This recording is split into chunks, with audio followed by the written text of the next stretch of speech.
In today's world, where digital communication reigns supreme, we find ourselves navigating a landscape that is both exciting and challenging. Think about it. We're constantly interacting through emails, social media, chat platforms, and messaging apps.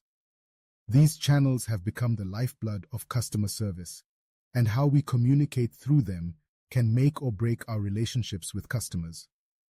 It's a bit like walking a tightrope, isn't it?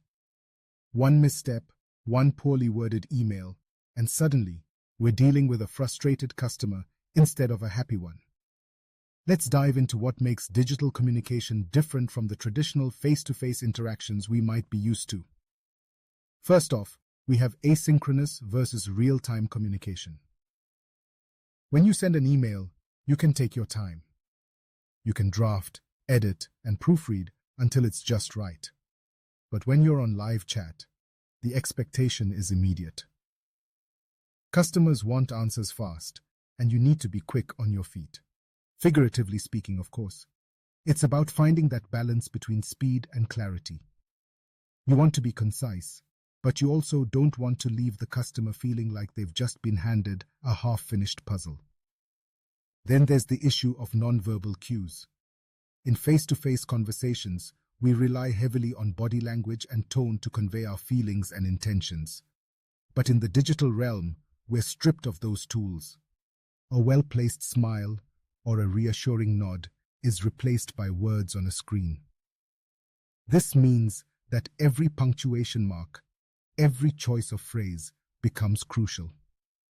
If you're not careful, a simple message can be misinterpreted.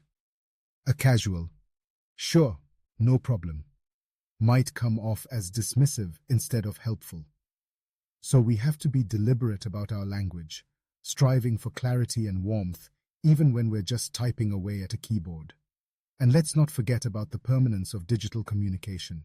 Once you hit send, there's a record of what you've said, and that can be both a blessing and a curse. On one hand, it's great because you have a history of interactions to refer back to. On the other hand, it puts a lot of pressure on us to ensure that everything we send is accurate and professional.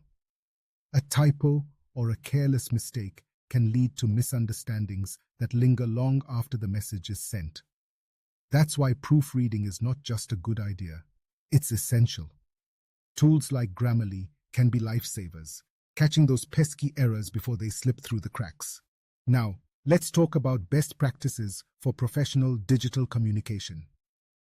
The first rule is to maintain clarity and brevity. In a world where attention spans are shorter than ever, less is often more. Instead of writing a long-winded apology for a delayed order, just say, "I'm sorry for the delay with your order. Let me check the status for you." It gets to the point without fluff, and the customer appreciates that. Next, we need to use a professional tone. No matter how casual the platform, it's crucial to stay polite and courteous. Avoid slang or overly casual expressions. Imagine a customer reaching out with a concern, and you respond with, "Hey, not sure what's up with your order." That's not going to inspire confidence.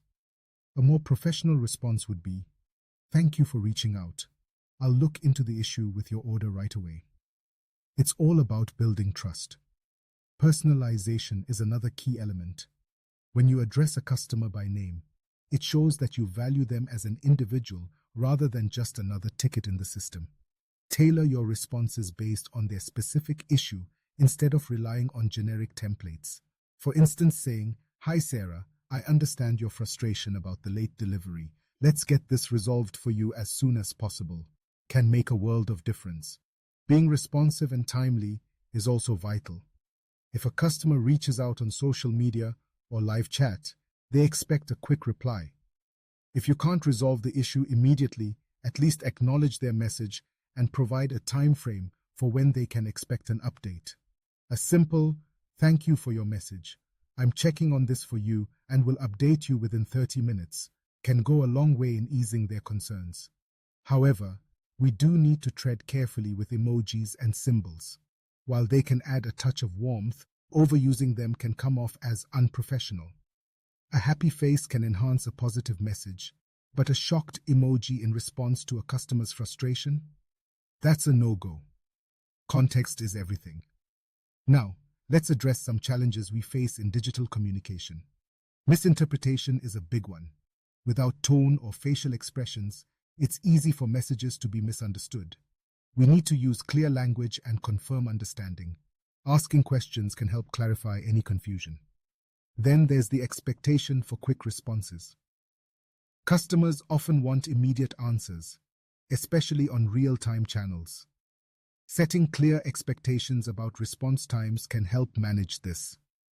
An auto-reply acknowledging their message can be a lifesaver.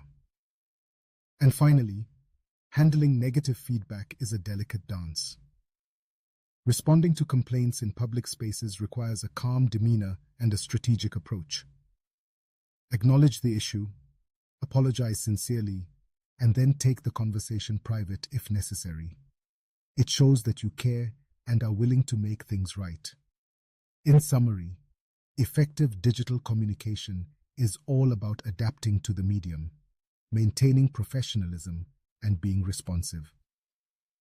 By following these principles, we can build stronger relationships with our customers and ensure that our digital interactions are not just transactions, but meaningful connections. After all, in a world that's increasingly digital, it's the human touch that truly makes a difference.